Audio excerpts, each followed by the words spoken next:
Welcome to Riverdale After Dark, a podcast about the CW's Riverdale that's got some breaking news. I'm Alex.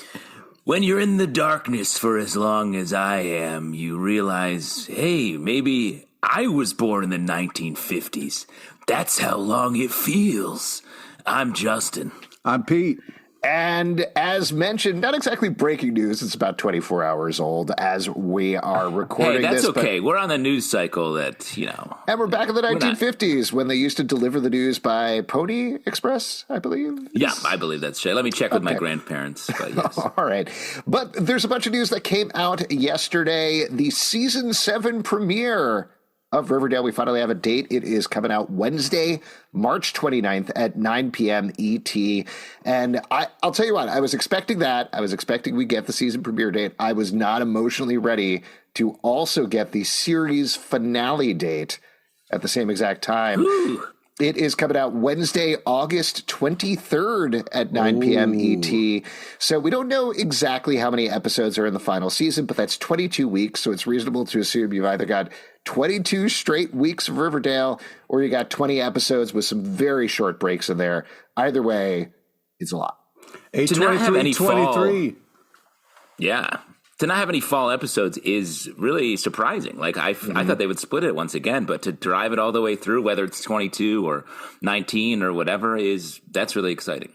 I am very excited about that. I mean, not to get too much into this part, but as most folks know, there's been a lot of stuff going on behind the scenes of the CW. My presumption is they sort of want to finish off whatever this cycle of the CW is before they move into whatever the CW fall looks like starting in 2023.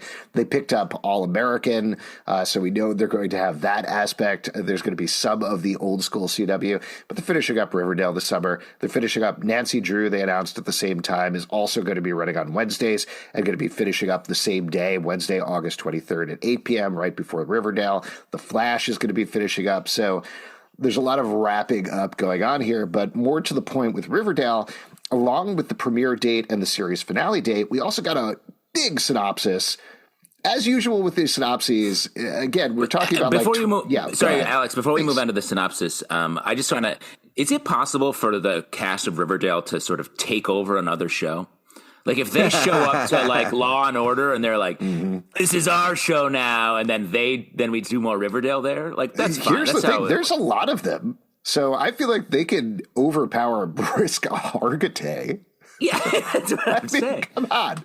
Or Yellowstone. Haven't we got enough Yellowstone spinoffs? Red's on the Riverdale. Kevin back to Costner's getting old. 1923. Take him down. Come on. And he's stuck in Santa Barbara, apparently. So I think we're ready.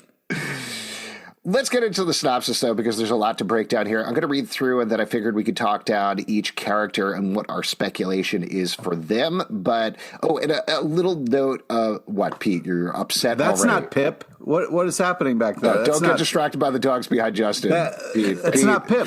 Sorry, I'm in a dog exhibit. I'm doing this live from a pet store. Okay, I can be purchased as a puppy to bring home and talk Riverdale to your family. Oh, that's nice. I'm surrounded by puppies right now. Okay. Yes. So here's the synopsis, and I do want to mention, as usual with these synopses, they release them. I don't think it's going to be the full season. This is the synopsis leading into the season, potentially the first couple episodes. If you've ever watched Riverdale before, you know things are probably going to change a little bit as they go. Well, because I will say they write. they write this like it is, like, here's the whole season and that's all that's going to happen.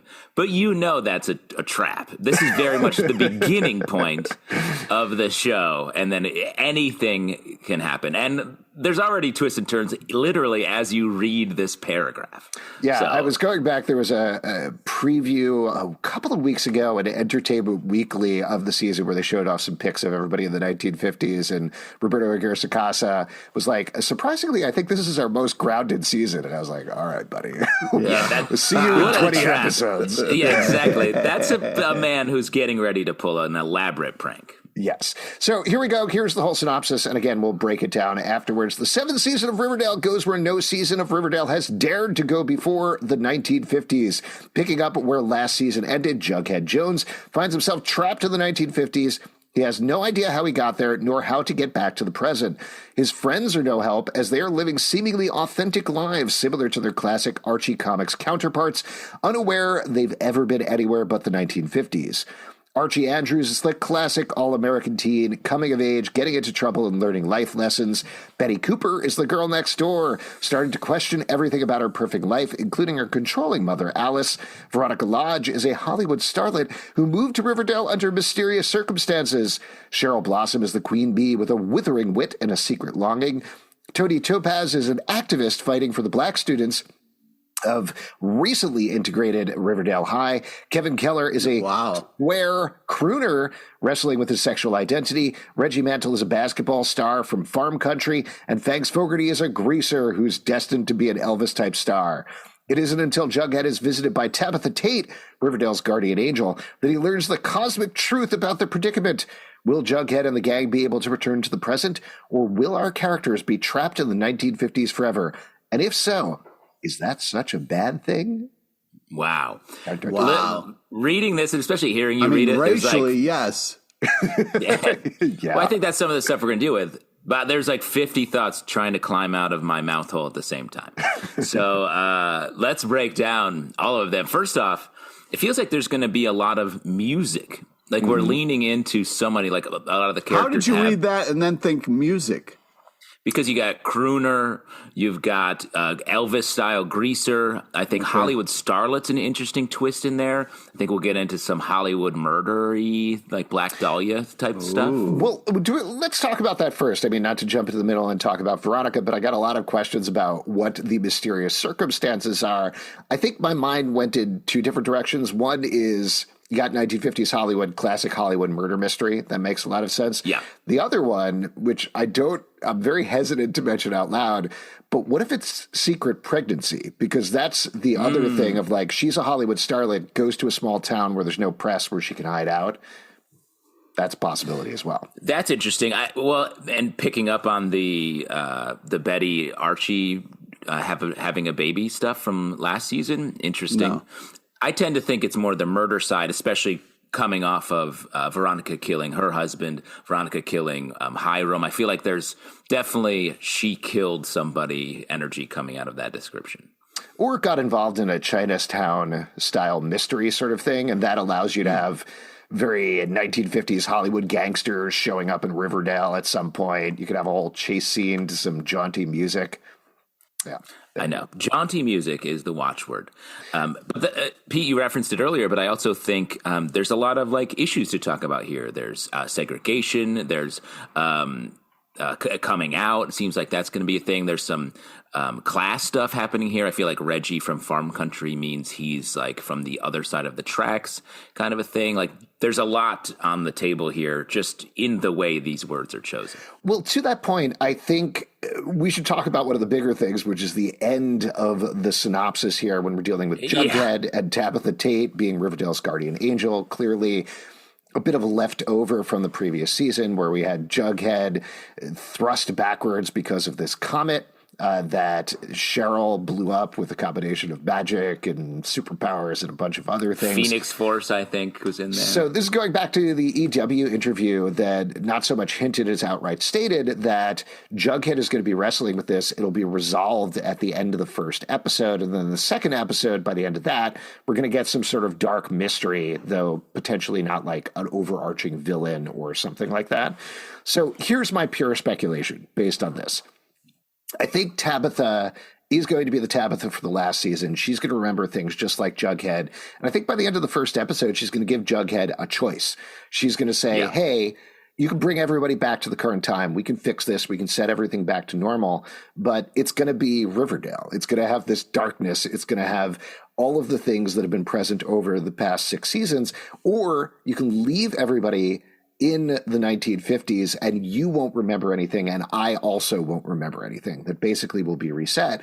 And I think Jughead will be presented this choice of, do you want to have all these experiences? Do you want to continue your life? And my guess is ultimately you say, no, the best thing, my friends have been through so much, so many terrible things have happened. Why not give them a chance for a fresh start?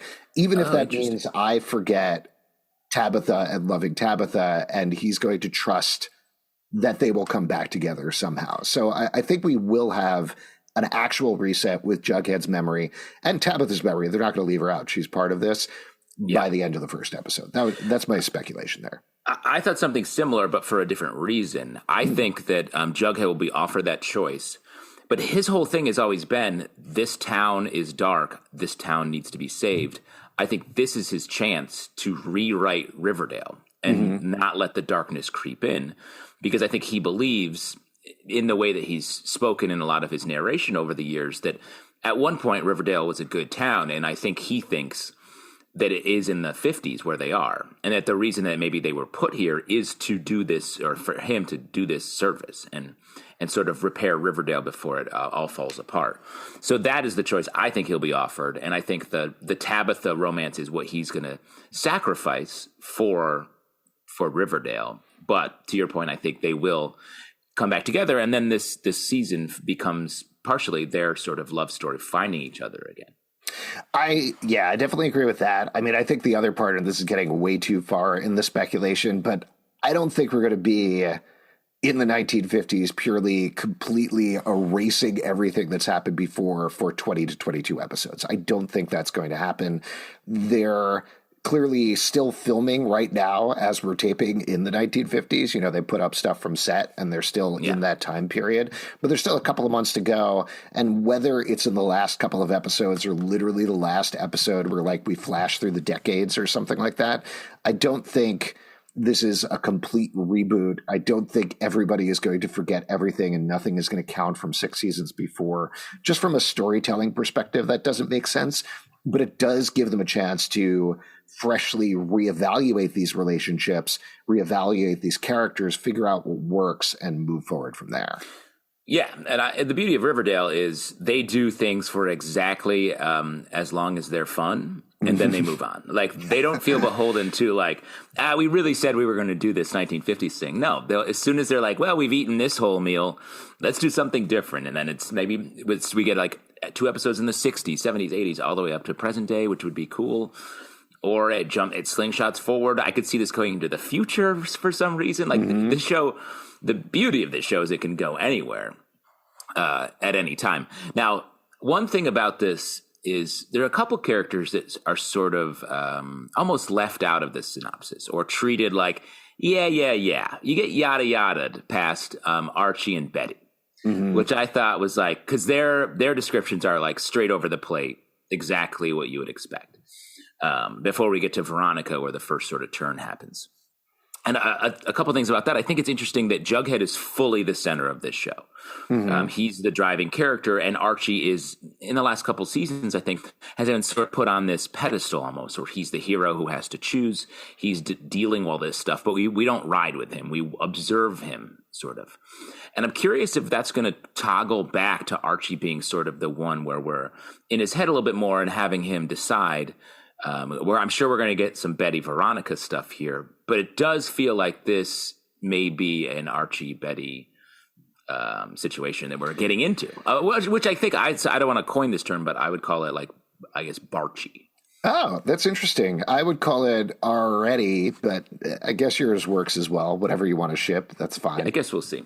Yeah, and that seems like a big swerve for the show. I don't feel like there's been any sort of Barchie story baked into it from, like, the first episode or anything like that. Well, I think it'd be cool, and I don't want to, like, put my needs or desires on the show, but I think it'd be cool to sort of put Archie at the center of like some sort of love triangle and have him have to choose, or I don't know. It just feels like that's a fun, fertile area for conflict. And some people would think one thing, and other people might think what would that something. be based on? Decades of comics? Come on. Yeah. It is actually sort of hilarious that we are talking about this when we came into this Riverdale podcast at the very beginning talking about Archie Comics and talking about the love triangle. And that's what we always expected from that show.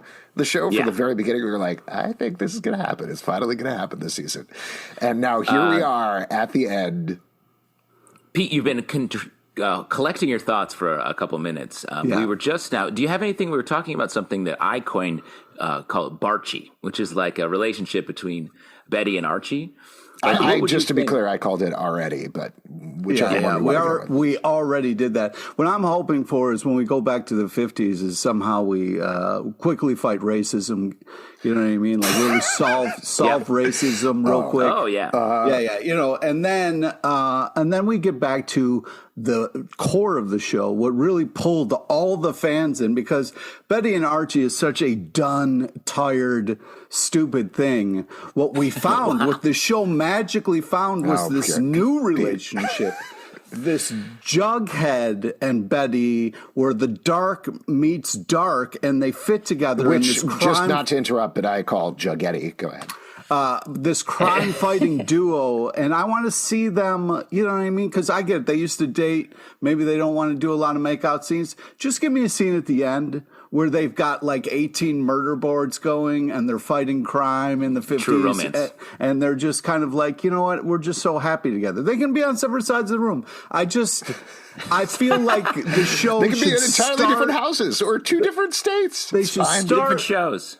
You know, they should. One could be on Law and Order. One could be on Law and Order SVU. It should end where it started, with the magical, just relationship that took over the world. I mean, so not to get too ahead of ourselves, I know we have been talking about the end of the series here. I think, as usual with Riverdale, we are 20 to 22 episodes away. We don't know exactly what's going to happen. I appreciate what you're saying, Pete. Thank you for always sticking up for the Jughead fans out there. Is there a way that we could reset our brains the way that the cast has been? Characters we could just bang our heads real quick. Do you know what would be really sad is the statement that they said this is the most calm season of that would be, for me, just awful, because I'm so used to a Nitro episode, kind of like Nitro episode. Just like the show is cracked out and is an insane speed that I've gotten used to, and I feel like they're not going to change. Well, that's what I'm worried about. That statement that's like, hey, this is really, you know, like. Can we actually get back to what you said about erasing racism for a second? Because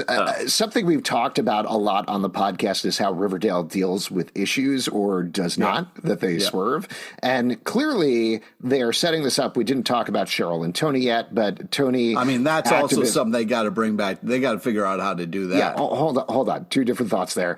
But Cheryl is a queen bee with withering wit and secret longing. I think there's a lot of talk about like being in the closet. They literally say that with Kevin. He's a square crooner wrestling with his sexual identity. They put out a picture that seems to be that he's dating Betty, or at least using Betty as a beard potentially. So I think we're going to get the same thing with Cheryl, who's going to be longing after Toni.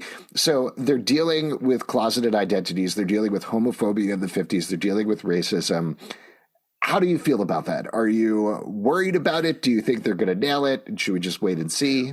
Well, I think we should just wait and see, obviously. But I think one criticism we've had is when an issue feels tacked on to our plot-driven story of like the drama between the characters.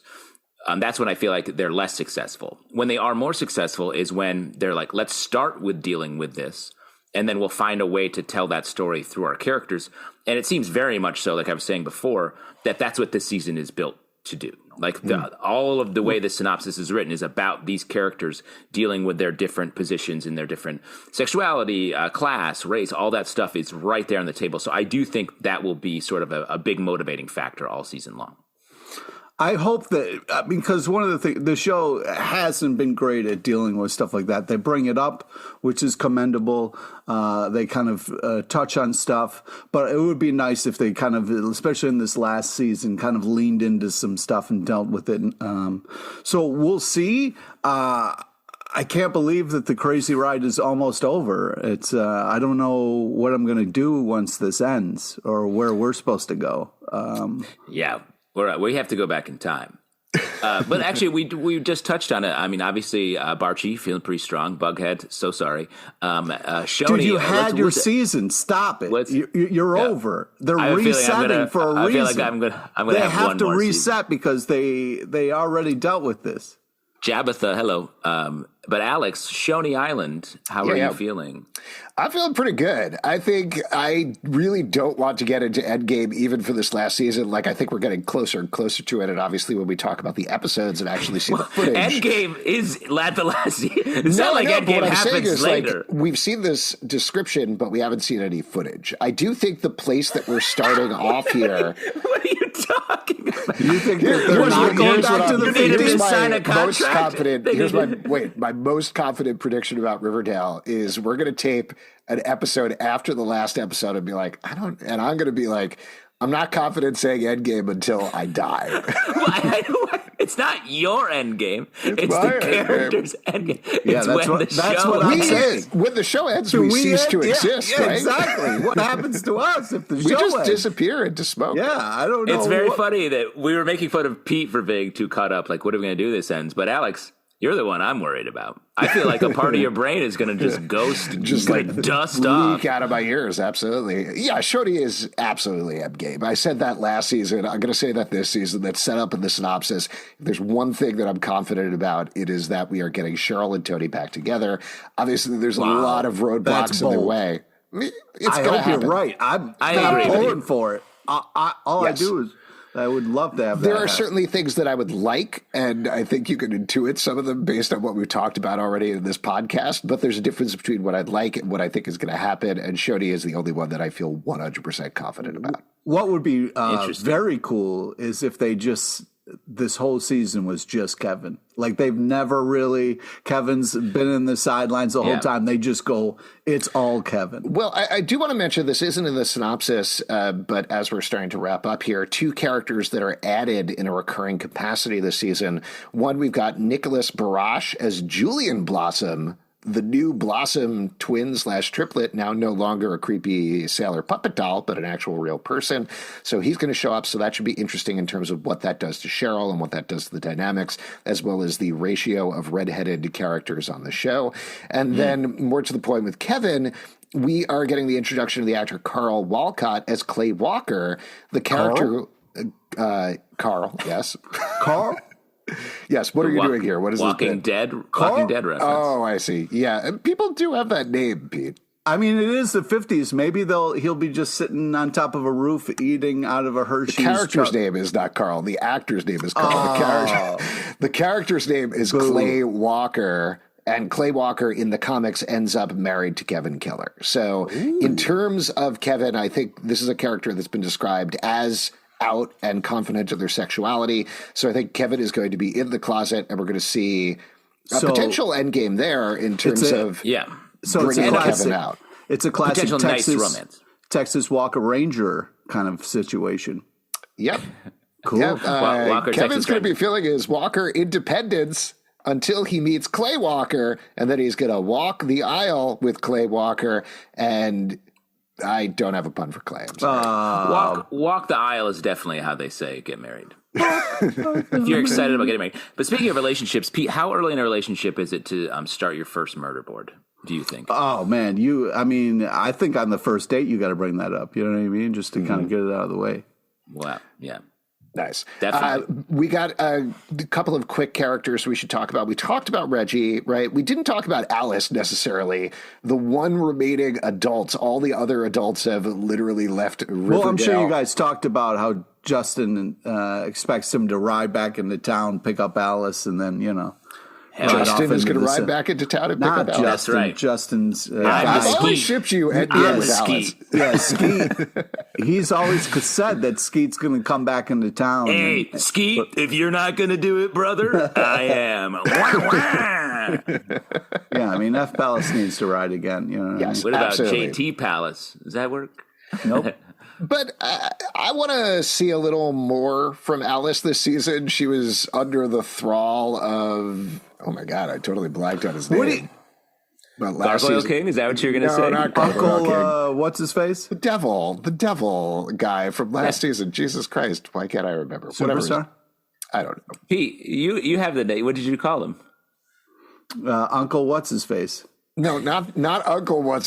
Forget it. I should probably cut this part out of the podcast. It's clearly been a while since we talked about Riverdale. Anyway, Alice was not much of a character the last season. Madchen Amick is so good. I want to see more out of her in this final season. PP. That's who it is. Percival Pickens. Thank you. Yeah. My goodness. So just cut that in a good way. Anything else we want to talk about here before we start to wrap up? Why don't we do this? Why don't we end with big prediction for season 7, for the final season, at least for the first couple of episodes. Pete, what's your big, bold prediction based on the synopsis, based on the dates, anything? I'm hoping my ships align. We've put a lot of time and energy into this show, and you'd like him to see, because I feel like this is a reset season to kind of get the ships aligned where they're supposed to be. Because eventually, I'd like to see the show come back and really focus on the core relationships that are supposed to happen and not play with our emotions. Supposed to happen. Yeah. I think sort of in that same vein, my prediction for the beginning is Veronica is going to come to town and really catch Archie's eye. So I think we are going to get some Archie. We already did that. I think that's partially the point of the season is to be like, we do the same things over and over again in our lives as people, but eventually we have to make a choice. And I think that's what the season's about. It's about true love, lost love, all those things. And I think Barchi will happen for a little bit here before we get back to Barchi. And I do think... Wait, did you just say Barchi will happen for a little bit before we get back to Barchi? I said Varchi, but okay. We're going to get some Barchi, and then we're going to stop that and then get some real Barchi. You know what I mean? Like Barchi. I'm going to be a Pokemon that only says the word Barchi. But I do think the main spine love story of this season is Jughead and Tabitha. Good, bold prediction there. I think one of the big things that we are going to get here, and Pete, this is when you were frozen in fear earlier, but I threw out the idea that Jughead's going to get this choice from Guardian Angel Tabitha of, do you want to return to modern Riverdale, or do you want to stay here and forget everything? And he's going to ultimately choose to stay there because he's going to think, oh, we're in this more pure, innocent place. I think the point of this season, my bold prediction, is we're going to find out there's darkness everywhere. There was this implication from the very beginning of the show that the death of Jason Blossom is what kicked off the darkness in Riverdale. But we found out over the course of 6 seasons now that has always been present under the surface. That's always been there. It's gone back decades. It's gone back centuries as we've had the implication. And I think we're going to get the same thing here through some more realistic darkness like we've been talking about with racism, with homophobia, with other rights issues that I think they're potentially going to explore. And whether that's Jughead getting back his memory and realizing, oh, wait, this is just part of life or not, I think we're ultimately going to loop back to this idea of this is what America is. Riverdale is America. I've been mentioning that for 6 seasons so far. Yeah. That's the essential metaphor they're using. And I think that's what we're going to get back to here, potentially in a more realistic way. Pete, you want to contradict that? You think racism is going to be solved in the first episode? Take it away. Nope, that's not what I think. But I think that I hope what you said, you and Justin said, doesn't come true because that would definitely suck. I think it would be fun if it was just they showed Cheryl's family in the 50s completely normal. Just everybody, there's no murder wigs, there's no like creepiness. It's like the sunniest place. And it would just be nice to see Cheryl in a loving environment and what that could mean for her, but also maybe in the 50s her brother doesn't die, and I would like to at least see her get some quality brother time. Would be nice for say a couple more words. Things to kind of end on. It would be nice to kind of have it be a good reset, and the key word being good reset. Yeah, we'll have to see what happens. Obviously, we are going to be there for every single episode of this show as it airs all the way through August. And then we're just going to put out hours and hours of us sobbing and crying and turning into smoke and all of those good things. Yeah, yeah. If you would like to support this podcast... What? Yeah, I'm probably going to turn in one of those lake monsters, and just kind of lake walk monsters? Yeah. Wasn't it, was it Tony? Tony. La Llorona? Yeah. Wow, that's something we can work on after the show ends. Man, stop doing that. If you would like to support this podcast and all the podcasts we do, patreon.com/comic book club. Also, we do a live show every Tuesday night at 7 p.m. to Crowdcast and YouTube. Come hang out. We would love to chat with you about Riverdale. Apple, Spotify, Stitcher, or the app of your choice to subscribe, listen, and follow the show at Riverdale Dark on Twitter, Riverdale After on Instagram, Riverdale After Dark on Facebook, Comic Book Club Live for this podcast, and many more. Until next time, we'll see you after dark. You guys hungry? You want to grab some Barchi with a side of Barchi and wash it down with a big old glass of Barchi?